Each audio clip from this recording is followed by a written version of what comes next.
శ్రీమాత్రే నమః. అందరికీ నమస్కారం. కార్తీక పురాణం 18వ అధ్యాయం గురించి ఇప్పుడు మనం తెలుసుకుందాం. ఓం నమః శివాయ. ఆ పురుషుడు ఆంగిరస మహామునితో మళ్ళీ అడుగుతున్నారు. ఓ మునీశ్వర, మీ దర్శనం వలన నేను జ్ఞానవంతుణ్ణయ్యాను. నాకు మీరే తండ్రి, గురువు కూడా మీరే. నేను మీకు శిష్యుడను. దయచేసి నాకు మీరే దిక్కు. సద్గతి ఎలా ప్రాప్తిస్తుందో నాకు చెప్పండి. పాపాత్ముడనైనా నేనెక్కడ? నాకు ఇటువంటి సద్గతి ఎలా కలిగింది? పాపములకు స్థానమైన నేనెక్కడ? పుణ్యప్రదమైన ఈ కార్తీక మాసం ఎక్కడ? ఈ మునీశ్వరులెక్కడ? విష్ణు సన్నిధి ఎక్కడ? నాకు పూర్వజన్మలో ఏదో ఫలితం ఉంది కాబట్టి ఇటువంటి పుణ్యగతి నాకు కలిగింది. నా మీద దయ ఉంచి నాకు వీటి గురించి వివరంగా చెప్పండి. మనుషులు క్రమం తప్పకుండా చేయవలసిన పనులు ఏమిటి? ఆ పనులు ఎలా చేయాలి? వాటి యొక్క ఉద్దేశం ఏమిటి? అవి చేయటం వల్ల కలిగే లాభం ఏమిటి? ఈ విషయాల గురించి వినాలనే ఆసక్తి ఉన్నది. దయచేసి నాకు వీటి గురించి వివరంగా చెప్పండి అని ప్రార్థించారు. మీ యొక్క మాటల వజ్రాయుధాలతో నా పాపపు పర్వతాలన్నిటినీ కూడా కూల్చివేయండి అని అడిగారు. అప్పుడు ఆంగీరస మహాముని చిరునవ్వుతో సమాధానమిస్తున్నారు. ఓయి, నీవడిగిన ప్రశ్న చాలా బాగున్నది. లోకాలన్నిటినీ ఉద్ధరించడానికి నీవు అడిగావు కాబట్టి తప్పకుండా దీనికి సమాధానం చెప్తాను. ఈ దేహము నిత్యమైనది కాదు. దీనిని ఆశ్రయించి ఇంద్రియాలకి బద్ధుడై ఆత్మను మరచిపోయి శరీరానికి సంతోషమిస్తూ అదే ఆత్మ అని అనుకుంటారు. కానీ అలా అనుకోకూడదు. ఆత్మ వేరు, శరీరం వేరు అని తెలుసుకోవాలి. ఆత్మకెప్పుడూ సుఖము కానీ దుఃఖము కానీ ఎప్పుడూ అంటవు. దేహాన్ని ధరించిన వారు వారికి విధించిన స్నానదానము ఇటువంటి పనులన్నీ కూడా విధి విధానాలుగా పూర్తి చేసుకోవాలి. ఏ వర్ణము వారికి ఆ వర్ణములో వారు చేయవలసిన ధర్మాలు విధించబడి ఉంటాయి.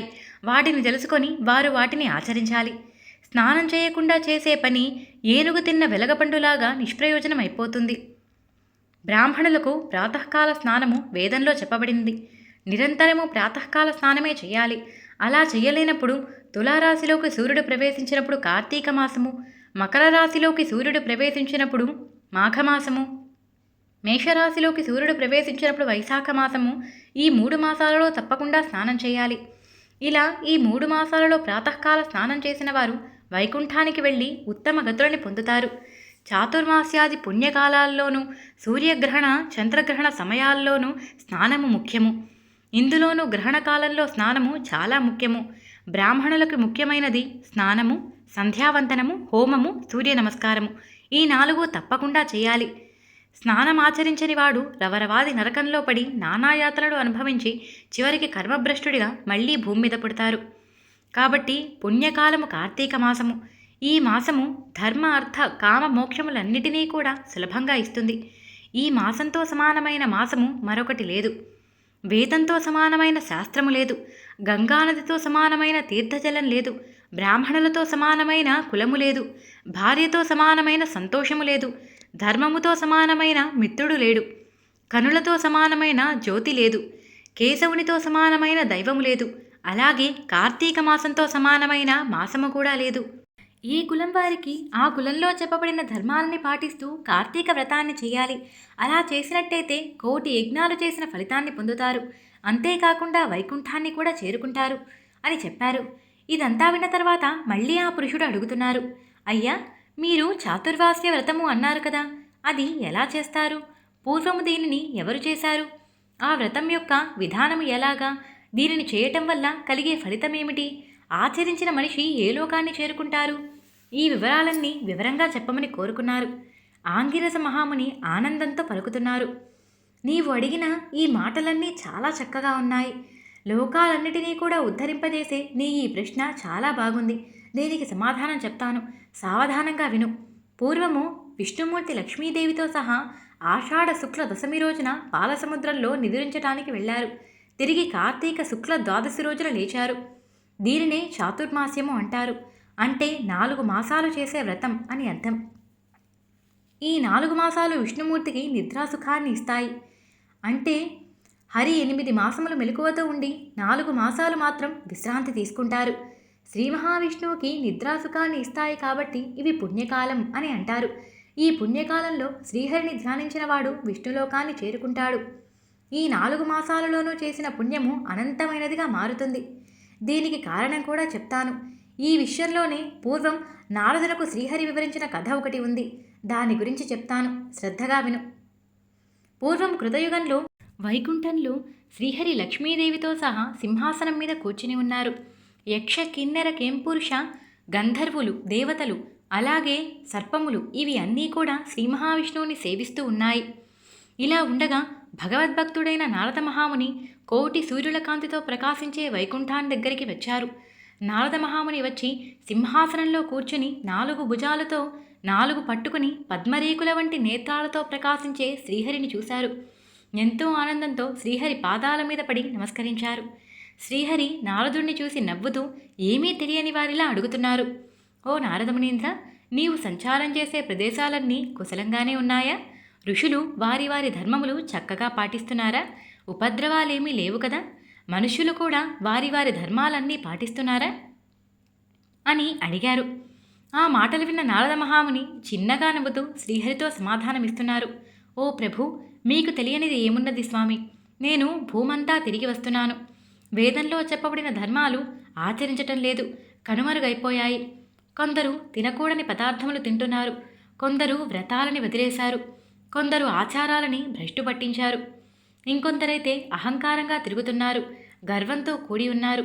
ఎక్కడో కొందరు మాత్రమే మంచి ప్రవర్తన కలిగి ఉన్నారు. మరికొంతమంది అయితే పరులని నిందిస్తూ జీవితాన్ని గడుపుతున్నారు. ఓ దేవా, వీరికి వీరి పాపం నుంచి ముక్తి కలిగే మార్గాన్ని ఏదైనా ఉపదేశించండి స్వామి అని అన్నారు. ఈ మాటలు విన్న తర్వాత భక్తవత్సలుడైన లోకపాలకుడైన ఆ శ్రీమన్నారాయణుడు లక్ష్మీదేవితో సహా గరుత్మంతుడి మీద కూర్చుని భూలోకానికి బయలుదేరారు. విష్ణుమూర్తి వృద్ధ బ్రాహ్మణి రూపాన్ని ధరించారు. 1000 మంది బ్రాహ్మణులున్న స్థలానికి వచ్చారు. సర్వప్రాణి హృదయాలలోనూ నిలిచి ఉన్న ఆ శ్రీహరి మాయా నాటకాన్ని వేయటం కోసం పుణ్యక్షేత్రాలలోనూ, తీర్థయాత్రలలోనూ, పర్వతాలలోనూ, అరణ్యాలలోనూ, ఆశ్రమాలలోనూ ఇలా భూమిలో ఉన్న ప్రతి ఒక్క ప్రదేశానికి కూడా తిరగటం మొదలుపెట్టారు. భూమి మీద అన్ని ప్రదేశాలు చూసేసిన తరువాత ఆయనని చూసి కొందరు అతిథి మర్యాదలు చేసి నమస్కరించారు. మరికొంతమంది ఇది ఏమి పని అని నవ్వుకున్నారు. ఇంకొందరు ఇతడు సామాన్యుడు కాదు అని తెలుసుకొని నమస్కారం చేశారు. ఇంకొందరు గర్వంతో నమస్కారమైనా చేయలేదు. కొందరు కామంతో కనులు మూసుకుపోయి ఆయనను పట్టించుకోలేదు. ఇంకొందరు తినకూడని రోజులలో అన్నాన్ని తింటున్నారు. మరికొందరు ఏకాదశి ఉపవాసాన్నే మరిచిపోయారు. ఇలా చాలామంది ఉండగా ఎక్కడో కొందరు మాత్రమే ఆత్మ గురించి ధ్యానిస్తూ ఆత్మను తెలుసుకోవటానికి ప్రయత్నిస్తున్నారు.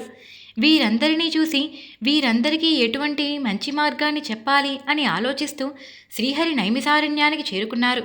అక్కడ ఋషులందరి దగ్గరికి వచ్చారు. వచ్చి ఆయన బ్రాహ్మణ రూపాన్ని వదిలి పూర్వరూపమైన గరుడుని మీద కూర్చొని కౌస్తుభము, శంఖచక్రాలను ధరించి శ్రీ మహాలక్ష్మితో కూడా వారందరికీ ప్రసన్నుడే కనిపించారు.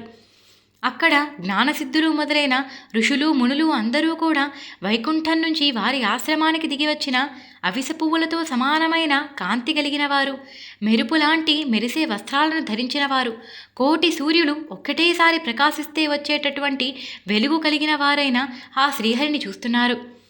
దేవతలందరికీ కూడా ప్రభు అయినవారు, కోరికలు ఏవైనా ఇట్టే తీర్చగలిగేవారు, ప్రసన్నుడు, అందరికీ అధిపతి అయిన ఆ దేవదేవునైన నారాయణుణ్ణి చూసి ఎంతో ఆశ్చర్యపోయారు. తరువాత వారి ఆనందానికి హద్దులు లేకపోయాయి. వారందరూ కూడా పరివారంతో శ్రీహరి సన్నిధికి వచ్చారు. వచ్చి శ్రీహరి పాదాలకు నమస్కరించి అందరూ ఆనంద బాష్పాలతో శ్రీహరిని స్తుతించడం ప్రారంభించారు. వారందరూ శ్రీహరిని ఏమని స్తుతించారు? ఇది మనం వచ్చే అధ్యాయంలో తెలుసుకుందాం. ఈ అధ్యాయం ఇక్కడితో సంపూర్ణం. నేను చెప్పిన తీరు మీకు నచ్చినట్టయితే వీడియోకి ఒక లైక్ చేయండి. మన ఛానల్ని చూడటం ఇదే ఫస్ట్ టైం అయితే సబ్స్క్రైబ్ చేసుకోండి. పక్కనే ఉన్న బెల్ సింబల్ని ఆన్ చేసుకోవడం మర్చిపోకండి. అలా అయితే ప్రతి వీడియో మీకు తప్పకుండా నోటిఫికేషన్ వస్తుంది.